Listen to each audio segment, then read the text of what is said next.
வணக்கங்க. இன்னைக்கு இந்த வீடியோவில் வந்து ஒரு டிஃபன் ஐட்டம் தான் பார்க்க போகிறோம்.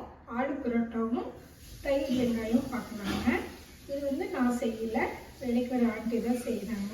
எப்படி செய்கிறாங்கன்னு பார்க்கலாம் வாங்க. இன்னைக்கு வந்து ஆண்டி இப்போ செய்ய ரெடி பண்ணிட்டாங்க ஆலு பரோட்டா செய்ய. ஆனால் அவங்க என்னென்னு சொல்ல சொன்னால் கொஞ்சம் வெக்கப்படுறாங்க. நானே என்னென்ன பொருள் தேவைன்னு சொல்கிறேங்க. இப்போ வந்து ஃபஸ்ட்டு வந்து மாவு பிசைஞ்சுக்கிறாங்க. அதுக்கு வந்து நான் 1 கிலோ மாவு வாங்கி கொடுத்துருக்குறோம். அதில் வந்து ஒரு 3/4 கிலோ போட்டிருக்குறாங்க. நாங்கள் ஒரு 4-5 பேர்த்துக்கு. ஃபஸ்ட்டு மாவு பிணைஞ்சிட்டு அப்புறம் மற்ற செய்கிறீங்களா? ஆமாங்க. உருளைக்கிழங்கு வந்து ஒரு அரை கிலோ உருளைக்கிழங்கு போதும். இது பாருங்கள், உருளைக்கிழங்கு வேக வச்சு எடுத்து வச்சுட்டாங்க. ஒரு 3/4 கிலோ, அரை கிலோ வந்து 3/4 கிலோ இருக்கும், கரெக்டாக எனக்கு தெரியல. இதில் வந்து மசாலா ஐட்டம் பாருங்களேன். மல்லித்தூள் 1 ஸ்பூன் எடுத்துருக்குறாங்க. கரம் மசாலா 1 ஸ்பூன்னு, கரம் மசாலா ஒரு 3/4 ஸ்பூன் எடுத்துருக்குறாங்க. வரமிளகாத்தூள் 1 ஸ்பூன் இருக்கும். மஞ்சத்தூள் தேவையான அளவு, உப்பு நமக்கு தேவையான அளவு நீங்கள் எடுத்துக்கணும். அதே போல் வெங்காயம் வந்து 2 பெரிய வெங்காயம், அது சின்னதாக இருந்தங்காட்டி 2 எடுத்துருக்குறாங்க. 2 பச்சை மிளகா, கொத்தமல்லி தழை, கருவேப்பிலை. இது வந்து இந்த மசாலா தாளிக்கிறதுக்கு. அதுபோக ரைத்தாக்கு வந்து வெங்காயம், ஒரு பச்சை மிளகாய், ஒரு 4 பெரிய வெங்காயம் இது வாங்கி கட் பண்ணி வச்சுட்டாங்க. இனி தயிர் ஊற்றி இதை கலக்கலாம்.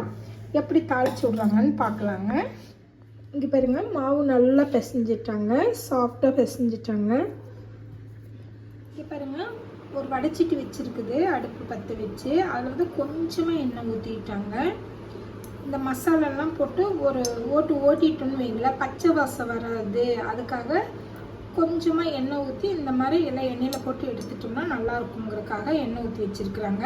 இந்த வெங்காயம், பச்சை மிளகாய் போட்டு விட்டுட்டு இந்த மசாலா ஐட்டமும் போட்டுட்டு உருளைக்கிழங்க கடைசியில் போட்டு ஒரு பெரட்டி எடுத்துருவாங்க. அவ்வளோதான்.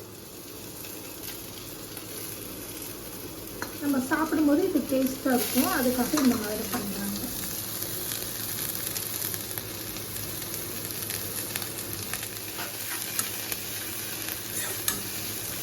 இந்த வெங்காய வாசம் பச்சையாக இருக்கக்கூடாதுங்கிறதுக்காக பண்ணுறீங்க.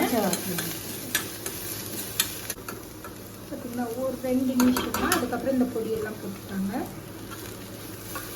அதில் உப்பு, மசாலா பொடி எல்லாமே போட்டாச்சு. நீ வந்து உருளைக்கிழங்கையும் போட்டுக்கலாம் இல்லைங்களா? இந்த அளவுக்கு போதும். நீ வந்து கொத்தமல்லி தழையை போட்டு இறக்கிடலாம். அவ்வளோதான். இப்போ இறக்கி வச்சு இது ஒரு தட்டில் போட்டு ஆற வைக்கிறாங்க. நல்லா கிளறி விட்டுருக்குறாங்க. இது ஆறினோடனே கொஞ்சம் கையில் எண்ணெயோ நெய்யோ தொடவிட்டு இந்த மாதிரி உருண்டை, உங்களுக்கு எந்த அளவுக்கு வேணுமோ அந்த மாதிரி உருண்டை பிடிச்சி எல்லாம் வச்சுருங்க. இந்த மாதிரி மாவு உருண்டை பிடிச்சி போட்டுட்டுக்குங்க. எவ்வளோ சைஸ் வேணுமோ அந்த மாதிரி. அதுக்கு தகுந்த மாதிரி அந்த பால் உருளைக்கிழங்கையும், நம்ம உருளைக்கிழங்கு மசாலா இருக்குது இல்லைங்களா, இந்த மாவு எவ்வளோ பெருசு பிடிக்குங்களோ அதோட கொஞ்சம் சின்னதாக பிடிச்சிக்கோங்க. இந்த மாதிரி பாருங்கள், சப்பாத்தியாட்ட தேய்ச்சிக்கோங்க. தேய்ச்சிட்டு இந்த உருண்டை இருக்குது பார்த்தீங்களா, இது உள்ளே வச்சுக்கோங்க.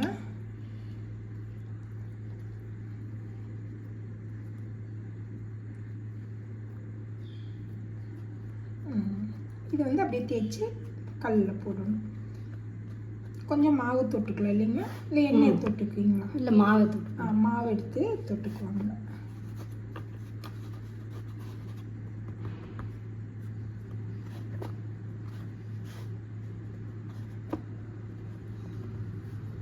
இப்போ வந்து தேய்க்கணுங்களா?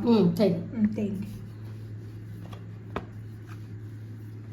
அந்த மசாலா வெளியில் வராமல் இல்லைங்களா, ஆனால் இதில் கொஞ்சம் வருது, வராமல் பண்ணியிருக்கேன்.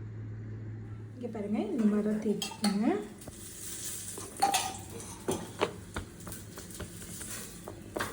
இந்த மசாலா வந்து வெளியில் வராமல் இருக்கணும், அவ்வளோதான்.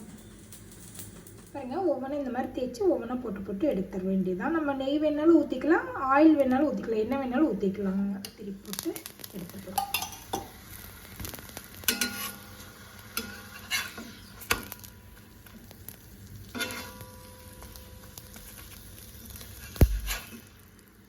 அந்த மாதிரி ஒரு ஹாட் பாக்ஸில் போட்டு வச்சுருக்கேன். ஆலு பரோட்டா தயிர் வெங்காயம் ரெடி ஆகிடுச்சுங்க. இப்போ பாருங்கள் எவ்வளோ சாஃப்டாக இருக்குதுன்னு. இந்த மாதிரி நீங்களும் செஞ்சு பாருங்கள். இவ்வளோ நேரம் இந்த வீடியோ பார்த்ததுக்கு ரொம்ப நன்றிங்க. பிடிச்சிருந்தா லைக் பண்ணுங்கள், ஷேர் பண்ணுங்கள். அடுத்த வீடியோவில் பார்க்கலாம்.